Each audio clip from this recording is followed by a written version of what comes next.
next presentation, we have leveraging artificial intelligence in 2019 to drive digital transformation.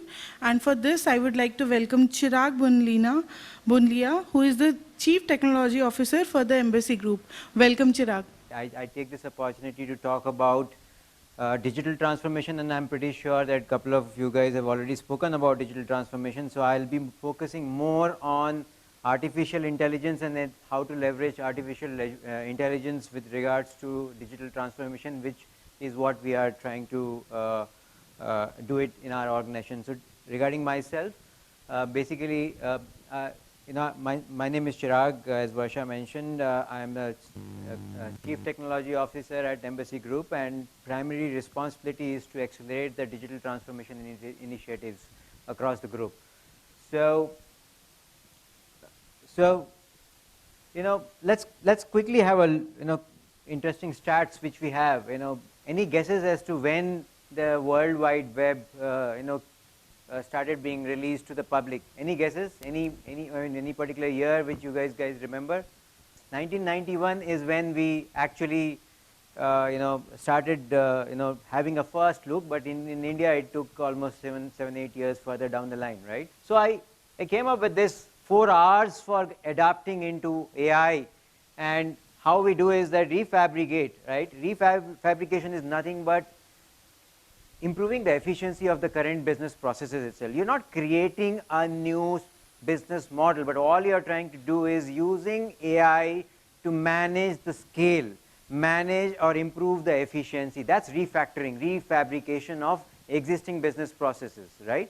So that's like, your defect prediction, consumer stress sentiment for service routing. Imagine, Uber and Ola, they are getting probably 1 lakh call per day. It's practically impossible for increasing the call center length. So I think this is what this is the area where AI can actually pitch in.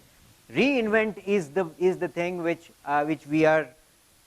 It's like it ends up leveraging AI for doing things which we normally probably have been doing manually, and it is where we can bring in chatbots. Healthcare, health tech is pretty big, which we'll talk on subsequent slides, and it ends up creating the new business models, and that is where probably the digital transformation actually kicks in. Rethinking, yes, it is actually practically possible to rethink absolutely afresh while with the help of AI, because who could have ever imagined a self-driving car probably just 20 years back, 2 decades back, thinking about a self-driving car. It's still difficult in India though, but I think it's going to happen because trials are being run. There are governments who are pushing for this. It's all happening. So rethinking is where you're creating a new business model altogether, and this is where the digital transformation. These are the 2 areas, slightly touching upon on the refabrication as well. This is where AI can actually help leveraging the acceleration of digital transformation. Yeah.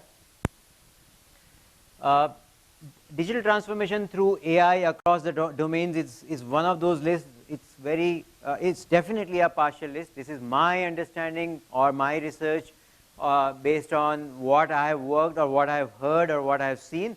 I am pretty sure that this is an exhaustive list which we can't even cover in one full day, right?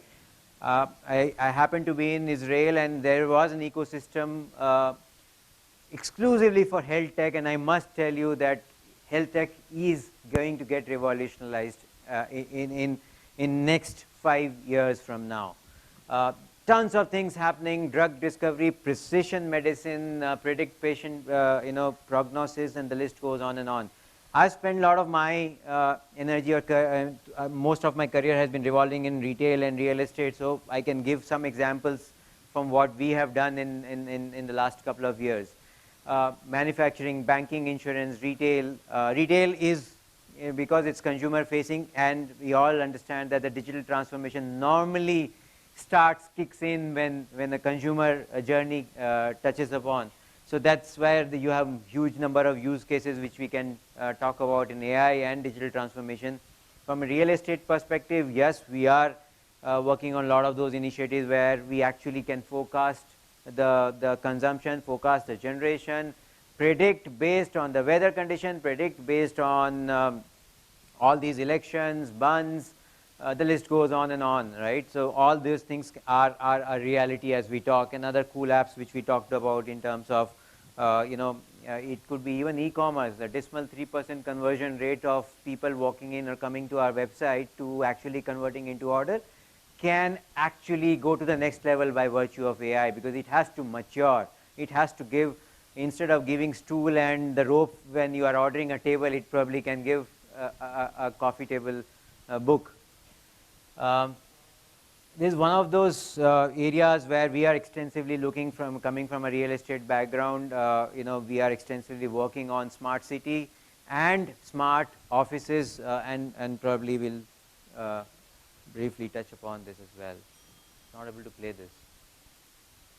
Okay, let's quickly zip through potential AI foray into a partial list. As I said, more on retail and real estate where we have worked on. We were one of the first companies to try the proximity solutions for digital marketing and consumer behavior analytics and all. Digital signage we have seen all across the country, all across the metros. I must tell you, it's one of the most idiotic thing which is lying there. It has a huge potential to do things in a real time and a smart manner. It could be real time price changes, contextual advertisements, in-store, in-mall navigation, and so on and so forth. Centralized command and control center, which will try and get data from thermostats to elevators to CCTV to fire panels. The list goes on and on. If there's a fire alert, CCTV captures, focuses it there, alerts the fire station, and actually do a public announcement. All that can happen seamlessly, and that's actually a reality. Asset management, they're all there. We have already done this. It's health check, prediction. Even before there is a vibration or a heat which gives an indication that the machine is going to be faulty, it's the power which it draws from the grid determines whether it's working or not working, or it's going in the wrong direction, and that actually triggers that you need to do a predictive, preventive maintenance. Smart shells across all these verticals, all these stores and all can be done with the help of CCTV, beacons, sensors, list goes on. The smart parking, I don't want to spend time. Food, wherever you go, any of the food courts, it's pretty tight and pretty tough. All that is solved and solvable to the next level where the recommendation and all can be based on the AI. Smart video analytics, all that, gender analytics, age analytics, over speeding, wrong side parking, all that is a reality as we talk, right? Okay, the last one. Is everything hunky-dory?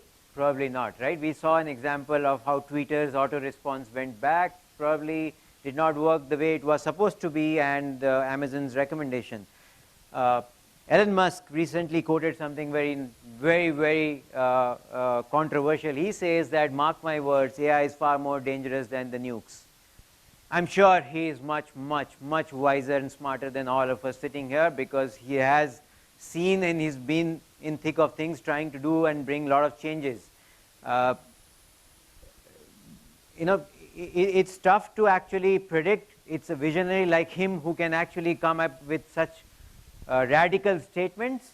However, having tried talking to a lot of those AI researchers and all, this is what we also feel. Everything is not really hunky-dory. It has its own fallacies as well. In the sense, AI has actually three verticals I'll be very briefly touching upon. One of those is the AI which we have seen, which is narrow AI. It focuses on augmenting the human capabilities so that we improvise the efficiency, or maybe a cool app and all, right? However, the next one is general purpose AI, and then the last one is a super intelligent AI which can actually overtake. And what Ellen is talking about is that piece, right? So very briefly, there are lots of myths going around. What exactly is the fact? Someone says that Elon Musk probably took a cue from all of this. He says, just 30 seconds. So super intelligence. There's a third vertical of AI, which is what I was talking about, where it actually overtakes the human mind. So someone says that 2100 is inevitable. They will be taking over, and probably, some of the researchers say it's actually impossible by 2100. The fact is that whether Rishabh Pant will play or not play, we don't know. So exactly the scenario, we really don't know. It's easy to say something, but it's not, I mean, it doesn't make sense because we do not have data to talk and substantiate what we are talking about. In terms of, machines can't have goals, it's all wrong. Machines have goals, they can talk. In fact, yesterday's Times Techies, there was an article, or maybe today, I don't remember.